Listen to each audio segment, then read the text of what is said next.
My friend Mike Branstetter got up in Cincinnati, Ohio, said, Albert, come on up and visit me. I'm getting married. Mike, you're getting married? Well, I'm going to come up and see you. I think y'all be about 4 hours from here. 4 hours to Cincinnati from Durham. It took me 6 hours to get there, but anyways, I'm coming up and see you, Mike. Branstetter, Cincinnati, Ohio, here I come. I'm bringing my buddy E.T. with me. My buddy E.T., I take him usually on a lot of different road trips. I bring my buddy E.T. with me. We're going to come up and see you. We'll be there in about 4 hours. It took me 6 hours to get there. And I was tired. We were tired. And we said, Mike Branstetter, please put us up for the night. Well, Albert, we can't put you up. I can't put you up. My house is overloaded, overfilled with all my other relatives, which are more important than you are, my friend. But I don't have no place for you. I have no spot for you on the floor. Nowhere. So, but I got you a spot. You can get a room for rent at a motel, really. It was more of a motel called Kill Devil Hills. Kill Devil Hills. Up Cincinnati, about 3 miles out of town. At Kill Devil Hills, people stay there for about 6 months at a time. I could tell by all the clunking cars. I was watching the Daytona 500, and I'm looking outside the window of the motel room of Kill Devil Hills up in Cincinnati, and I see my buddy E.T. bothering people. Once again, bothering people. What are you doing? I'm thinking, Eddie, what are you doing? Don't bother people. Please don't bother people. And sure enough, he was bothering people, asking people where there are people working on their cars, under the hoods, people that live there for long durations of time. And he was asking them, is this car ever going to start again? What are you doing? Are you going to ever get this car to start again? Is this a clunker or what? And so I could tell he was bugging people, bothering people. And then eventually he came back in. Why was he out in the parking lot talking to people for 2 or 3 hours? And anyways, I didn't really understand that until later when he came back in. I said, Eddie, come on back in, you idiot. You idiot. Come on back in the motel room. Get in here. What are you doing? I was just talking to people. Yeah, you're bugging them, bothering people. Don't bother people, I said.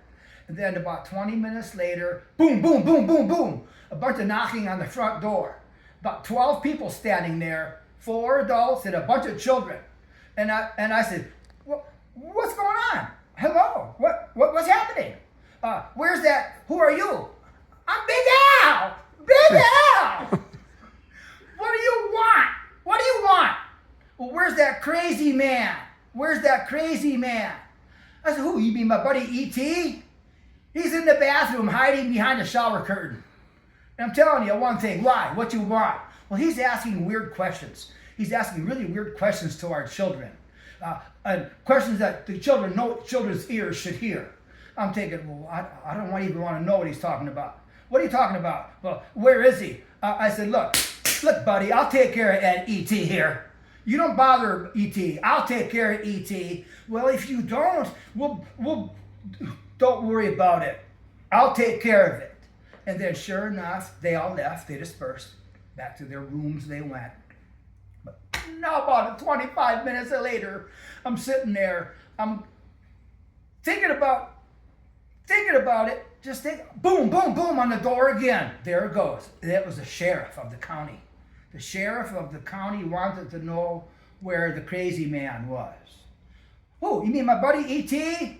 Come on out, E.T. Come on out. He's in the shower curtain hiding, where I instructed him to go back to hide in the shower curtain. Come on out, E.T. The sheriff's here. He wants to talk to you. E.T., you can never come to Ohio again. You're barred. You can never come to Ohio. E.T., okay, you're from this address. You're from North Carolina. You are forever barred from coming to Ohio ever again. But hey, Al, you're cool. You're cool. You can come back here anytime you want. You're cool. So then sure enough, I said, well, thank you for the acknowledgement. He left us alone. Nothing else ever occurred about that.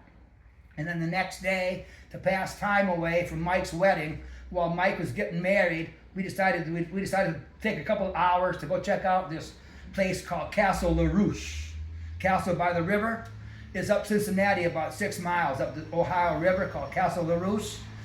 It's basically a giant stone castle. Castle LaRouche, Castle by the River, French. But it's a giant stone castle where a man had 10 acres of land and 75 boys helping him build this castle. And it took about 10 years to build this castle. And if the boys didn't do their chores correctly or properly or hard enough, he had torture chambers in the basement. I saw it, man, as they ramped out. The bones were still there from some of the old ill-acting, I'll say, victims. The students that, well, it really wasn't students, it was just the man had 75 children, boys.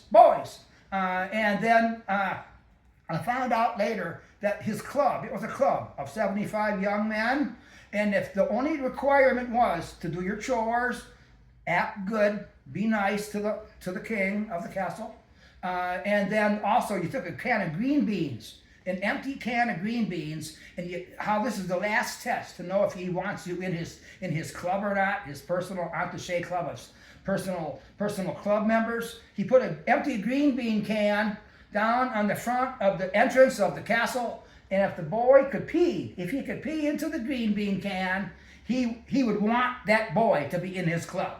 So, I tried it. So if I found out if the boy would be included into the club, why would he be included in the club anyways? I will never really know. Or is there a reason? I don't want to say it right now, but I think it could be something perverted. So I don't want to go that way right now. If you peed into the green bean can, you're in his club. From the highest point from the highest turret, isn't that called a turret? Peed. And me and my buddy E.T., we set up the stage for a good green bean can pee. And I missed, Eddie missed, but some of our fluid landed on people's shoulders as they were walking into the club. As they were walking into the museum, some of our pee landed on people's shoulders. And they probably just thought that it was a bird peeing. So we got away from that one. We got the hell out of there. Oh, Ohio, Cincinnati, Ohio. What a party town, man. What a party town. Damn, party town. Cincinnati. Wow, dude. Wow.